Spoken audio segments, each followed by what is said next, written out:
On the evening of July 16, 1999, a single-engine Piper Saratoga disappeared from radar screens over the Atlantic Ocean south of Martha's Vineyard. On board were John F. Kennedy Jr., his wife Carolyn Bessette Kennedy, and her sister Lauren Bessette. All three were killed. In the years since, the public has never stopped being drawn to the story of John and Carolyn, a couple who represented something rare and magnetic in American life. Now, a new limited series on FX is bringing that story back into focus, and with it, details about their relationship that most people never knew. Chief among them is a story involving an anonymous letter, a restaurant confrontation, and a breakup that lasted nearly a year. So what exactly happened, and how close does the television version come to the truth? The FX limited series is called Love Story, John F. Kennedy Jr. and Carolyn Bessette. It stars Paul Anthony Kelly as JFK Jr. and Sarah Pidgeon as Carolyn Bessette, the Calvin Klein associate who would eventually become his wife. The show traces the arc of their relationship from the moment they met through their marriage, and it does not shy away from the difficult chapters along the way. One of those chapters centers on a handwritten letter that arrived without a signature and carried accusations serious enough to stop their romance in its tracks. The show dramatizes this moment, but the real story, according to those who have studied it closely, was considerably more complicated and more painful than what appeared on screen. The series is based on a 2024 book written by author Elizabeth Beller. The book is titled Once Upon a Time, The Captivating Life of Carolyn Bessette Kennedy, and it draws on years of research into a woman who was famously private, rarely gave interviews, and left behind very little in the way of a public record. Beller's work represents one of the more thorough attempts to reconstruct Carolyn's life from the inside out, and when it comes to the anonymous letter, Beller does not treat it as a footnote, she treats it as a turning point. But what precisely did that letter say? According to Beller, the letter arrived early in John and Carolyn's relationship, around 1992. The anonymous author made a series of claims designed to undermine Carolyn in John's eyes. The letter alleged that she was a social climber, that she used people to get what she wanted, that she had a history of questionable relationships, and that her interest in John was driven by ambition rather than genuine feeling. The letter also alleged drug use and painted a picture of a woman whose motives could not be trusted. For someone in John Kennedy's position, those kinds of allegations carried weight. He had grown up surrounded by people who wanted something from the Kennedy name, and he had been trained from an early age to be cautious about exactly that kind of person. So when the letter arrived, he did not dismiss it, he took it seriously. That raises an obvious question. Who sent the letter, and why would someone go to the trouble of writing it anonymously? Beller addresses this directly in her book. She writes that the author of the letter was someone from John's own social circle, a person who came from the world of boarding schools, Ivy League universities, and old-money New York families. The author did not reveal their identity to John at the time, and for years the letter remained anonymous. It was only later, according to Beller, that Carolyn herself figured out who had written it. Once she knew, she cut that person out of her life entirely. Beller describes Carolyn as having frozen them out, a response that suggests the discovery was both confirmation and closure. But before any of that happened, the damage had already been done. The confrontation came at a Manhattan restaurant called El Teddy's. John had read the letter, and rather than give Carolyn the benefit of the doubt or approach the situation with an open conversation, he went into the dinner already having formed a judgment.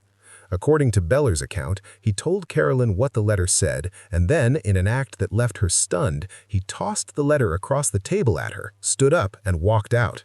He did not wait for her response. He did not ask for her side of the story. He simply left. Carolyn sat there, read the letter herself, and found the whole thing not only false but insulting. She described it as ridiculous. But beyond the content of the letter, she was rattled by the fact that John had apparently believed it, or at least believed it enough to walk out on her without a real discussion. That reaction from Carolyn raises its own question. Was she simply hurt, or was she done with the relationship entirely? Based on Beller's account, Carolyn was not quick to forgive. John, for his part, recognized almost immediately that he had handled the situation badly. He began calling her, on her personal phone and at work. He sent flowers. He tried repeatedly to reach her and to explain himself. Beller describes it in terms that suggest a sustained effort on John's part, writing that he called and kept calling over the course of days. Carolyn did not respond to any of it. She went quiet, and she stayed quiet. The breakup held. The two of them did not reconcile until 1993, meaning roughly a year passed between the El Teddy's confrontation and any real attempt at starting over. That is a significant amount of time, and it says something about how seriously Carolyn took the incident. During that year apart, both of them continued their lives. John returned to his on-again, off-again relationship with actress Daryl Hannah, a pairing that had attracted its share of public attention over the years. He was also linked during this period to model Julie Baker. Carolyn, meanwhile, began dating model Michael Burgeon, a relationship that would later become a source of significant tension when she and John eventually got back together. None of this was unusual for two young, attractive, high-profile people living in New York City in the early 1990s, but it does underscore that the breakup was real, not a brief cooling-off period. Both of them moved on, at least for a time. So how did they find their way back to each other, and was the reconciliation ever truly complete? Beller writes that John eventually found a way to convince Carolyn to try again, though she does not spell out exactly what was said or what changed. What she does make clear is that Carolyn approached the reconciliation with caution. She gave it a chance, but she was guarded. She knew, as Beller puts it, that she was not John's only option. The trust that had been damaged by the letter and by the way he had handled it did not rebuild overnight. The two of them began dating exclusively in early 1994, which means there was a period of gradual re-engagement before anything became official. Their relationship became publicly visible through paparazzi photographs in 1995. By the 4th of July weekend that same year, John had proposed to Carolyn on Martha's Vineyard. They were married on September 21, 1996, in a private ceremony on Cumberland Island off the coast of Georgia. The wedding was so carefully kept from public view that most of the world did not know it had happened until after the fact.